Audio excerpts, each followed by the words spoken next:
Oke, jadi di video kali ini gue bakal coba ngerekomendasiin iPhone-iPhone jadul, iPhone-iPhone lawas, seri-seri lama yang masih cukup worth it dipakai di tahun 2024. Dan ya, video ini agak sedikit berbeda karena gue bakal coba komparasi dengan Android. Jadi, misalnya gue lagi ngerekomendasiin iPhone ini, gue bakal coba bandingin di harga yang sama dari sisi Androidnya. Jadi, video pembahasan ini, gibah ini lebih spesifik tingkat keworth-it-annya dari sisi harga, pemakaian jangka panjang, untuk apa aja dipakai, kelemahannya, kelebihannya. Gue bakal bahas sesingkat mungkin, sesimpel mungkin di video ini. Dan perlu diingat, ini seri-seri lawas ya, jadi nggak ada tuh seri-seri iPhone yang ada poni-poninya. Mostly handphone yang gue bahas ini, bukan mostly, emang semuanya masih pakai home button. Dan setiap kategori yang gue rekomendasiin ada perversusannya dari sisi Android juga. Ya, video ini juga apa yang lu dengar, apa yang lu lihat, apa yang lu rasakan dari bacotan gua, pergibahan handphone ini berdasarkan experience pakai gua di tahun 2023. Oke. Pilihan yang pertama adalah iPhone 7. Menurut gue iPhone 7 ini di tahun 2024 sebenarnya nggak bisa dibilang worth it untuk setiap orang. Ada sebagian orang tuh pakai iPhone 7 tuh udah alergi parah kayak gimana gitu. Apa sih iPhone 7 gitu? Tapi bagi sebagian orang, apalagi kayak kita beli varian resmi iPhone 7, handphone ini sebenarnya masih cukup enak dipakai, masih cukup worth it. Fine-fine aja dipakai untuk ya pemakaian-pemakaian ringan gitulah di tahun 2024. Dan perlu gue tekanin juga ke kalian, yang namanya Apple, produk Apple, kalau budget sejutaan harus sadar diri. Ini bisa dipakai buat apa, kebutuhannya apa, dan kapasitas maksimalnya tuh untuk apa ya handphone ini. Nah, kalau dibandingkan dengan Android di harga 1 jutaan, iPhone yang seri ini masih banyak tandingannya.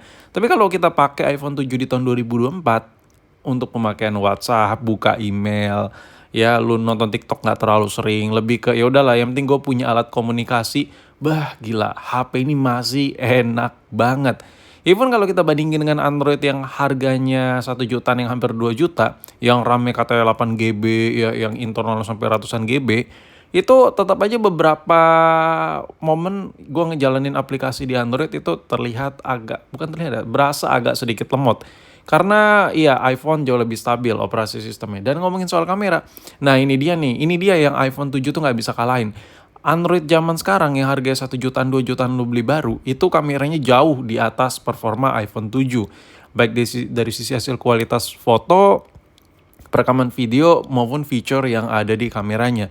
Jadi buat lu yang pegang iPhone 7 atau buat lu yang lagi beli iPhone 7, lu jangan ngarap kameranya bagus banget. Oke, masih bisa diandelin sih kamera iPhone 7, tapi lebih ke video recording dan untuk sekedar jepret-jepret aja. Ini hasilnya masih cukup memuaskan buat gue, tapi perlu gue notice, di segmentasi ini Android itu masih bisa lebih merajai dibandingkan iPhone. Oke.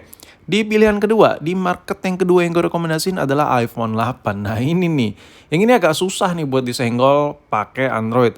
Nah di harga ini bukan harga sejutaan lagi. Rekomendasi gue yang HP jadul masih cukup worth it tahun 2024 yang lagi lo lihat ini adalah iPhone 8. Lo bisa sikat ini di harga 2 juta awal sampai hampir-hampir 3 juta tergantung gigabyte ya, tergantung interatur resmi dan lain-lain lah, full set atau tidaknya.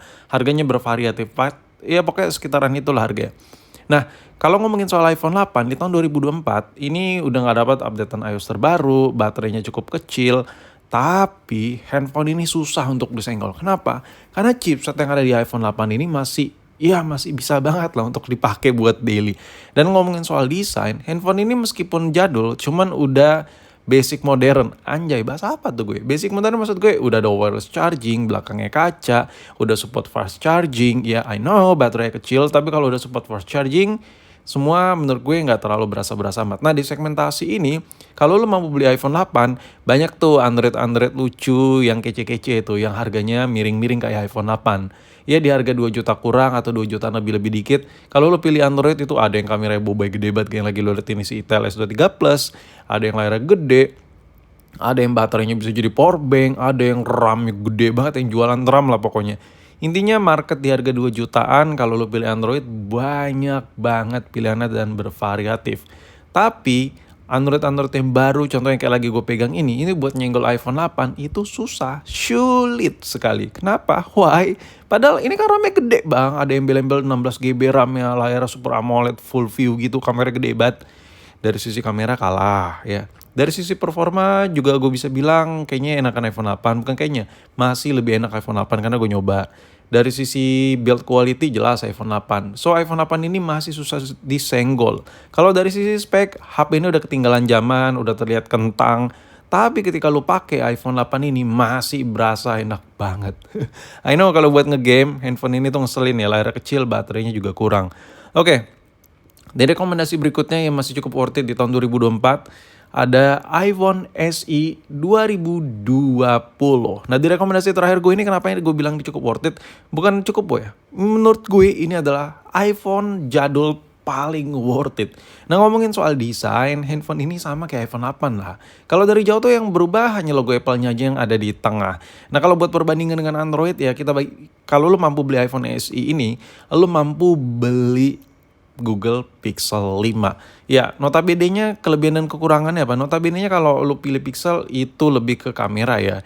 Tapi lebih dari kamera, handphone ini menurut gue nggak terlalu enak untuk dipakai kalau dibandingkan dengan si Pixel. Oke, kalau ngomongin soal Google Pixel, keluarga si Pixel, lu ngomongin soal jepretan, portrait, mode malam, yaudah, gua nyerah deh, gue nyerah. iPhone kayaknya masih agak-agak susah gimana gitu buat berdiri sejajar dengan keluarga Pixel. I know, gue yakin lo banyak yang gak setuju sama gue, tapi lu coba lu pakai dulu deh iPhone. Kalau buat nyenggol Pixel tuh agak gimana gitu. Cuman ya, yang namanya iPhone SE 2020 ini, hasil fotonya memang fiturnya gak banyak.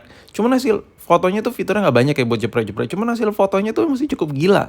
Dan video recordingnya, settingannya itu mirip, masih berasa kayak gue lagi pakai iPhone 15 Pro nih. Gue pakai iPhone SE 2020 ini berasa kayak mirip-mirip aja, apalagi gue ngerekam di cahaya yang cukup, itu berasa kayak iPhone modern aja.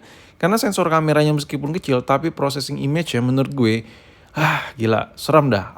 Si SE ini meskipun kamera titik kecil, cuman ini mirip-mirip kayak Pixel ya, karena dengan kamera yang seadanya, proses image-nya itu, proses hasil videonya, software-nya itu bagus banget. Kenapa bisa kayak gitu? Karena ya chipset dari iPhone SE ini pakai chipset iPhone 11. So wajar-wajar aja kalau si Apple bisa melakukan banyak adjustment dari sisi software untuk hasil kamera yang lebih baik. Karena chipsetnya masih cukup memadai dengan beban software yang banyak.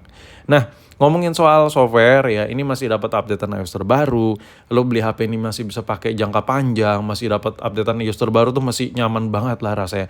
Dan harga jualnya masih cukup tinggi handphone ini. Jadi kalau lo beli, terus lo BU atau lo mau jual lagi karena pengen upgrade handphone atau apapun itu, handphone ini masih worth it menurut gue. Antara lo beli, lo jual lagi, kalau untuk pemakaian singkat, wah gila.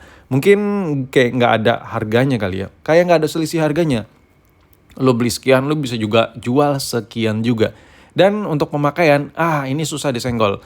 Android harga yang sama Pixel sama si SE ini susah nyenggolnya. Memang kalau dari sisi fisik bisa disenggol lah, baterai kecil, layar kecil. Cuman kalau lo nyobain sendiri, SE ini masih cukup gila sih menurut gue.